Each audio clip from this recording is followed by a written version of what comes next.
Hello and welcome back to another Dare to Game video. Today I'm playing Farming Simulator 25 and we're going to be testing out some different combines. And so I decided, because I was trying to decide how I wanted to test some different combines against each other, I decided in this video, since I have 3 test fields all ready to harvest with oats, which is the lowest yield crop, at least as far as I know, per acre, so it should allow us to get the best test result without having to account for slow unloading or anything like that. Anyway, we have 3 combines. We have the smallest, the largest, and the most medium. And now, of course, I don't have any proof that that one's the most medium, but it and its header fall pretty much right in the middle of the combine and header scale, and also between the two extremes. So our smallest one here is our Massey Ferguson MF 8570 with the Massey Ferguson MF 8570 header. So that's our smallest combination. Our medium one that we've got here is the John Deere S7.850 with the John Deere RDF 35 header. And our largest one is the CLAAS Lexion 8900 with the MacDon FD 250 Flex Draper header. So that is our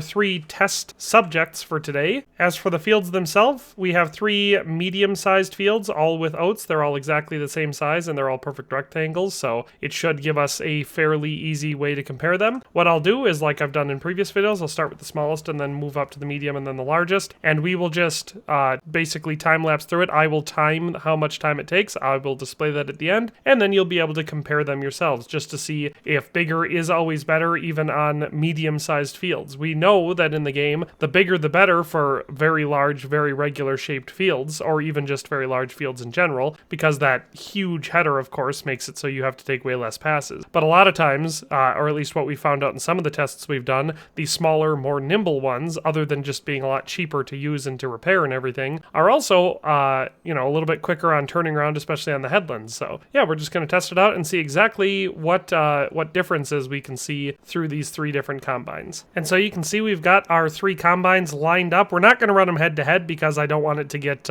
confusing or have anything screw it up, so we will do them one at a time and just time them. So here's our biggest one again, here's our smallest, and here's our medium one. We're just going to start off with the smallest one since, it's the smallest, so it makes sense to start off with that. So I will, like I said, speed through this, so it'll be moving pretty fast on screen, but I'll be able to time it and display that at the end. We are going to use AI for all of this, which should help prevent any issues where, I'm just doing it differently with one than I did with the other, and that affects the time. And hopefully I won't need it because of the low yield of oats, but I do have a tractor and trailer ready to unload any of these if they go. And I figured, just to keep it somewhat consistent, if I have to unload any, I won't include the time it takes me to unload it. I'll just, edit that out and not count it in the time. Because if you're going for maximum efficiency, you'll have AI running your combine and you'll be running a trailer the whole time, so they never have to stop. But yeah, let's just get started.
All right, so we finished our field with the smallest combine, so you can see that the time it took to do that was not insubstantial. It was definitely, I would say even longer than I suspected it would be. I guess it's been a while since I've used a combine this small in the game, but this is not, as you can see, an overly large field, but that did take a while. So now we're going to move on to our most mediumest tractor and see what that does on a field with the same crop, and that is the same size and same shape. We had to empty this one several times. Like I said, that doesn't come into the calculation for how much time it takes, but it is something to consider that if you like just letting your combine run and you don't want to have to constantly follow it around, you do have to empty out these little combines a lot more frequently. So let's just dive on into the second combine we're going to be testing today. And so we have our John Deere here with a larger header, a significantly larger and more modern combine, including a much larger hopper. So, like I said, considering it's the same crop type on the same size and shape field, one would think that this will result in significantly faster. So we'll have to see exactly what that time levels out. So let's just get started and watch it do its work.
Well, would you look at that? I mean, you can see the time, but I don't know it offhand, but I would say that I think that took a lot less time. Could be as much as half as much time. I'm not sure yet, and like I said, I'll see when I'm editing, but we only had to empty the tank once, which is, of course, a huge, way more convenient change, and it took the headlands a lot quicker because it didn't have to do that weird readjusting thing that the small combine did. Overall, I just think we saved a lot of time with our medium combine. So now it's time to see if the biggest combine with the biggest header in the game will be a huge improvement over this one, even though we're working on smaller or medium-sized fields. So I'm going to empty this one out, and then we'll test the third combine that we'll be looking at today. So here's our third, the biggest of all of them, at least as far as horsepower is concerned, and of course the largest header in terms of width. So now it's just time to see how fast this CLAAS can do the same size field that we've already done. So nothing different here. We're just going to start her off as close to a straight line as we can and watch her go through. So enjoy!